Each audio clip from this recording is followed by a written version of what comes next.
तो जिस वाटर जी टाइट तरीके से उन सब चीजों को रचा गया है, और फिर आपने एक स्टोरी भी बताई है कि एक गलती से कितनी बड़ी प्रॉब्लम हो जाती है, उसके लिए एक स्टोरी भी है।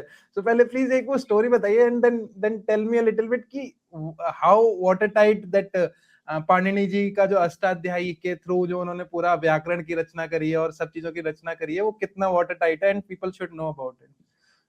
ओके, तो आपने जो प्रश्न पूछा है वो वेदांग से रिलेटेड। हाँ वेदांग जी। क्या है? वेदांग जैसे मैं पहले समझा रही थी आपको कि श्रुति, एक तो है श्रुति जिसमें वेद आते हैं, और बाकी स्मृति कैटेगरी है जिसमें धर्मशास्त्र, इतिहास, पुराण, उपवेद की हमने बात कही। वैसा ही एक भाग है वेदांग। वेद अंग, वेदों का अंग। इनफैक्ट वेदांग जो है वो बहुत ही महत्वपूर्ण है वेदों को प्रिजर्व करने के लिए। एक तो वेदों को प्रिजर्व करने के लिए, क्योंकि एक जनरेशन से दूसरे जनरेशन वो चलता जाए। ओरल हुआ करता था वो, है ना, कि ओरल जो ट्रेडिशन है उसमें गलतियां ना आ जाए, वो जैसा है वैसा ही ट्रांसमिट हो।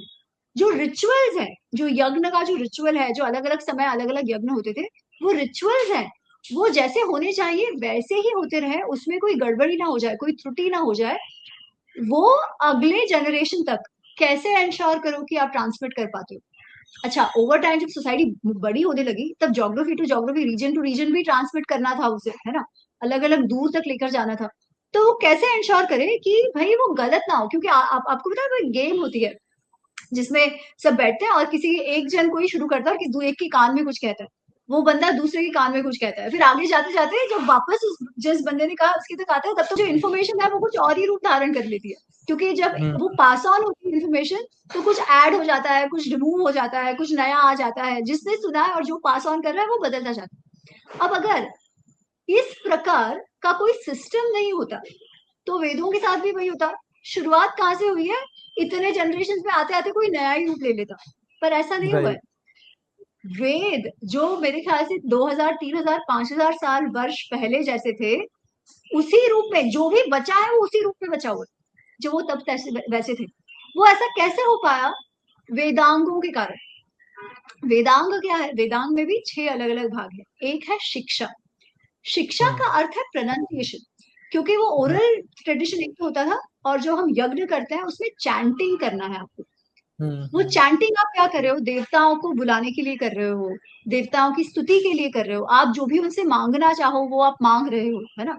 तो it has to be very precise. उन मंत्रों में, उस चैंट में ही शक्ति होती थी। तो वो प्रोनाउंसिएशन परफेक्ट होना चाहिए, आवाज सही से होना चाहिए, वो जो वजन आप दे रहे हो प्रत्येक अक्षर पर वो एकदम क्लियर होना चाहिए। वो बदल जाएगा तो अर्थ बदल जाएगा। तो इसलिए वो शिक्षा प्रोनाउंसिएशन की थी। आपने जो कथा की बात करी वो कथा इसमें आती है कि एक बार तो कथा ऐसी आती है कि वृत्र, इंद्र, एक त्वष्ट्र करके एक देवताओं में थे। ऋग्वेद में तो वो देवता ही गिरे जाते हैं। उन्होंने, उनकी और इंद्र की किसी बात पर लड़ाई हो गई, ठीक है। अब त्वष्टा जो है वो इंद्र को सबक सिखाना चाहते हैं, इसीलिए वो बड़ा सा यज्ञ करते हैं और वो इंद्र के शत्रु को क्रिएट करना चाहते हैं, ऐसा शत्रु जो इंद्र को मारे, ठीक है। तो इंद्र शत्रु, ऐसा उनको क्रिएट करना। परंतु जिस प्रकार उन्होंने उच्चारण किया और वो उच्चारण में थोड़ी सी त्रुटि हो गई, इसके कारण ऐसा शत्रु जो इंद्र को मारे, इसके बजाय उस उच्चारण का जो शब्द था उसका अर्थ होगा ऐसा शत्रु जिसे इंद्र मारे, ठीक अच्छा। है, ऐसा वो चैंट हो गया। इसलिए वो जो वृत्र नामक जो क्रिएशन हुआ, जो इस असुर ने जन्म लिया, वो बहुत शक्तिशाली था, परंतु इंद्र को मारने के बजाय इंद्र उसे मारते हैं, क्योंकि वो प्रोनाउंसिएशन में गलती हो गई। जब यज्ञ करते समय प्रोनाउंसिएशन गलत हो गया तो उसका आउटकम भी बदल गया। तो this story is to stress कि प्रोनाउंसिएशन कितना महत्वपूर्ण है, और इसलिए शिक्षा का महत्व बढ़ जाता है। अब शिक्षा के साथ साथ आपको जो शब्द जब यूज हुआ करते थे वेदों में, क्योंकि वेदों का संस्कृत और आजकल जो संस्कृत समझते हैं उसमें भी थोड़ा फर्क है, तो उसका क्या अर्थ था, उन सूक्तियों का क्या अर्थ होता था, उसे कैसे समझे, रिचुअल में कैसे करें, उसके लिए निरुक्त करके एक कैटेगरी आती है जिसमें उन शब्दों के अर्थ, अलग अलग क्या अर्थ है, कॉन्टेक्स्ट में क्या अर्थ है, वो सारा दिया जाता है, वो निरुक्त हो गया। जो आज एटाइमोलॉजी कि आज ये हमको थिसॉरस एटाइमोलॉजी, थिसॉरस में भी एटाइमोलॉजी होती है कि अर्थों के क्या क्या अर्थ है, जो शब्द के क्या क्या अर्थ है, तो वो निरुक्त में आता है। तीसरा है व्याकरण। कोई भी भाषा आपको समझनी हो तो ग्रामर के बिना तो समझ ही नहीं पाओगे, राइट? तो वो वैदिक ग्रामर को कैसे समझो, जिससे एक तो अगर कुछ गलत ट्रांसमिट हो रहा है तो उसे आप चेक कर पाओ, और दूसरा उसका अर्थ समझ पाओ, रिचुअल समझ पाओ। इसके लिए व्याकरण एक कैटेगरी हुई, जिसमें आगे जाके पाणिनि अष्टाध्यायी की रचना हुई, पाणिनि ने अष्टाध्यायी की रचना करी। इनफैक्ट वो रिवर्स रचना है, भाषा तो ऑलरेडी थी, ठीक है, वो भाषा कैसे समझे और आगे अगर उसमें कुछ और एक्सपैंड करना हो तो नए नए वर्ड्स कैसे बनाए, वो दोनों ही काम पाणिनि अष्टाध्यायी से होता है। It's like one of the earliest books of linguistics. जो आज लिंग्विस्टिक्स कैटेगरी, उसमें सबसे पहली पुस्तक कोई कही जाए तो वो पाणिनि अष्टाध्यायी है, जिसमें बहुत साइंटिफिक तरीके से भाषा का एनालिसिस किया है। साथ साथ आता है व्हाट इज कॉल्ड छंद। छंद मतलब मीटर। जो पोएट्री में एक मीटर होता है, एक लय होती है ना? उस रिदम के साथ जब चैंट कुछ करते हैं तो एक तो वो याद आसानी से रहता है, और दूसरा अगर किसी को उसमें कुछ चेंज भी करना हो, ठीक है, तो वो रिदम मेंटेन करना आवश्यक है। नहीं तो वो चेंज करोगे, रिदम मेंटेन नहीं होगी तो तुरंत समझ आएगा कि कुछ एरर है इसमें। तो वो एरर करेक्ट का काम भी रिदम कर वो छंदों से होता था, और दूसरा वो जो ट्रांसमिशन का काम भी छंदों से ज्यादा अच्छे से होता था, क्योंकि कंठस्थ करने के लिए ज्यादा आसान है। जब वो एक स्पेसिफिक मीटर में होता है, सब कुछ एक तरीके से लिखा हुआ होता है। ऋग्वेद ज्यादा छंदों में है, यजुर्वेद नहीं है, तो प्रोज के भी ऐसा नहीं है, बट छंदों का एक होता था कि जो चैंट कर रहे हो वो उस स्पेसिफिक छंद में होना चाहिए, मेनली फॉर एरर, कि एरर उसमें ना आ जाए। फिर होता है व्हाट इज कॉल्ड ज्योतिष, जो आज हम एस्ट्रोलॉजी समझते हैं, है ना? पर उस समय ज्योतिष फ्यूचर लाइफ प्रेडिक्शन के बजाय मुहूर्त के लिए ज्यादा महत्वपूर्ण था, पंचांग बनाने के लिए, मुहूर्त समझने के लिए। क्योंकि जो भी रिचुअल, जो यज्ञ का रिचुअल होता था, वो किसी समय होना चाहिए, किसी नक्षत्र में होना चाहिए, एग्जैक्टली उस समय होना चाहिए। वो कैसे पता चलेगा? तो आपको उसके लिए एस्ट्रोनॉमी की समझ बहुत अच्छी होनी चाहिए।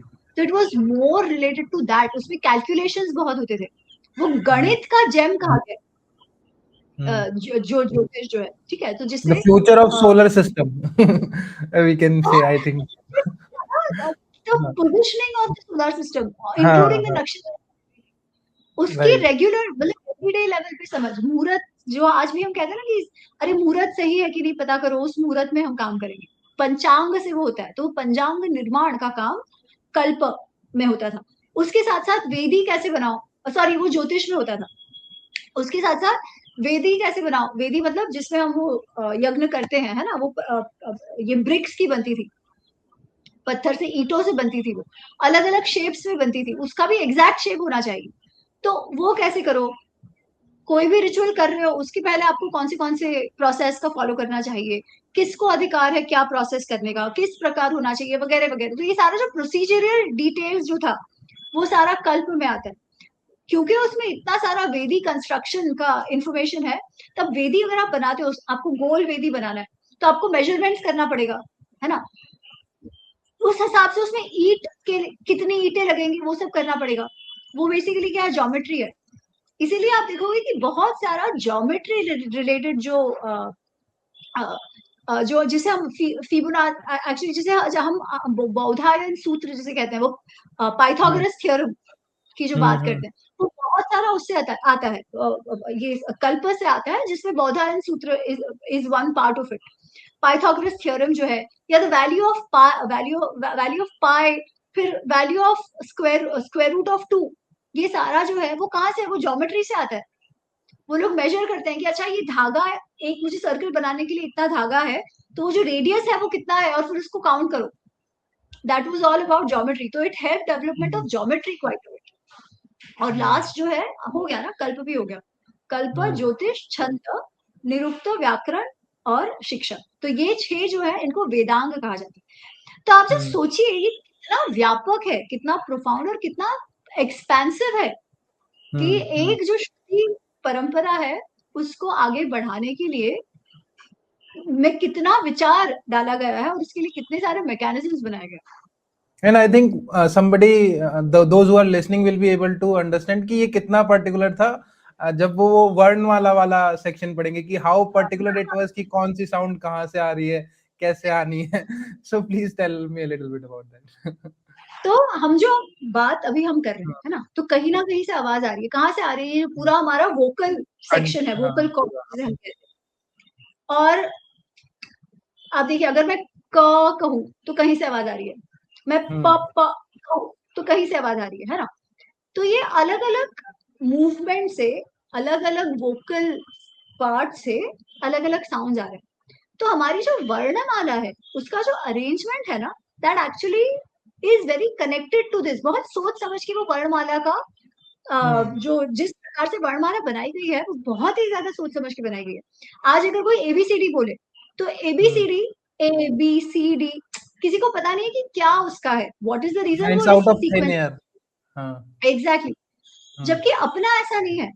क ख ग घ जो हम वर्णमाला की बात करते हैं, तो उसमें एक है व्यंजन और स्वर. स्वर मतलब क्या? जो खुद से खड़े हो सकते हैं. खुद से खड़े होना मतलब क्या? अ, आ, ई, ऊ, ये है स्वर. अच्छा, खुद से खड़े होने का मतलब क्या? अगर मैं बोलती हूँ तो आपको एंड तक ही सुनाई देगा. मैं ओ बोलती हूँ तो आपको ओ ही सुनाई देगा, राइट. मैं ई बोलती हूँ तो ई ही सुनाई देगा. परंतु अगर अब मैं बोलूँ क, तो आपको क्या सुनाई दिया एंड में?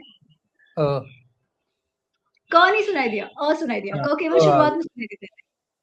अगर मैं कहूँ म, सेम. तो हो जाता है वो, राइट. म नहीं सुनाई देता. वो क्यों? क्योंकि जो व्यंजन है वो स्वरों के बिना खड़े नहीं रह सकते.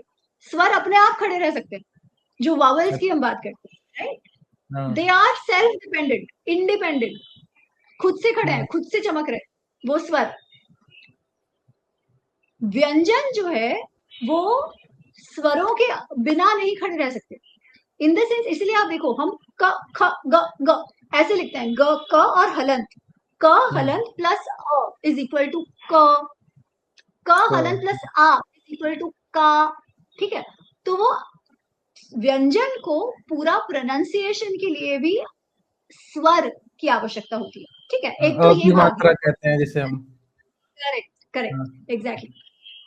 पर अभी ये जो क ख ग घ है, ठीक है, ये भी बहुत साइंटिफिकली अरेंज किए हुए हैं. क्योंकि आप देखो, क ख ग घ, वो एक जगह से आवाज निकल रही है, कंठ से.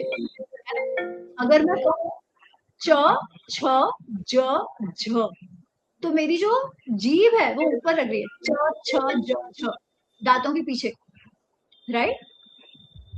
अगर मैं कहूँ ट ठ ड ढ, तो पहले तो है दांतों के पीछे तालव्य जिसे कहा जाता है. ट ठ ड ढ, तो मेरी जीभ और टर्न हो रही है और वो ऊपर लग रही है. मूर्धन्य. प नहीं, उसके पहले है त थ द ध. त थ द ध, जिसमें जीभ जो है वो थ द ध, दांतों को लग रही है. दंतव्य. प फ ब भ, जिसमें सारा लिप्स का मूवमेंट हो रहा है, जिसे लेबियल वैसे कहा जाता है, बट ओष्ठव्य संस्कृत में कहा जाता है, राइट. तो ये सभी एक सीक्वेंस में. अच्छा, अब उसमें भी आप देखो, मतलब बेसिकली कहाँ कहाँ से आवाज निकल रही है, मुंह में जो मूवमेंट है वो किस प्रकार से हो रहा है, उसके अनुसार वो अरेंजमेंट किया गया है. अब उसमें भी क के बाद आता है ख, ग के बाद आता है घ, च के बाद आता है छ. अब आप देखिए, आप जब श्वास अंदर ले रहे हो तब आप ख और झ नहीं बोल सकते. देखिए, आप जब श्वास अंदर लेते हो ही नहीं पाएगा. आप श्वास बाहर ले रहे हो तभी आप ख कर पाओगे. क ब्रीद इन क हो सकता है, बट ख बोलने के लिए आपको ब्रीद आउट ही करना पड़ता है, श्वास बाहर ही छोड़ना पड़ता है. तो ब्रीद इन ब्रीद आउट, क ख ग घ च छ ज झ. तो आप ब्रेथ सीक्वेंस के साथ भी वो जा रहा है.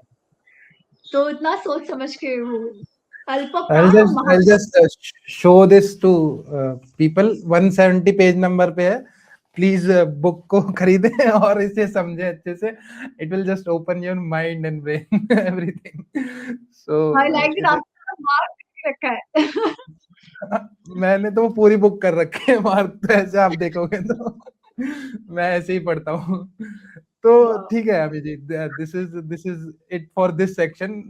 मेरा एक सेक्शन और है थोड़ा सा, आपको टाइम की कोई लिमिटेशन तो नहीं है, थोड़ा लेट तो नहीं हो रहा मतलब, 10 क्योंकि मिनट और थोड़े से है, 3 10 मिनट जी। 10 मिनट और है, ठीक है। तो फिर मेरा एक क्वेश्चन और था, मतलब अब वो अगेन पंकज जी के साथ वो शत्रुबोध वाले मोड में था मैं। तो मैं कुछ कुछ क्रिटिसिज्म्स जो आते हैं ना आजकल, वही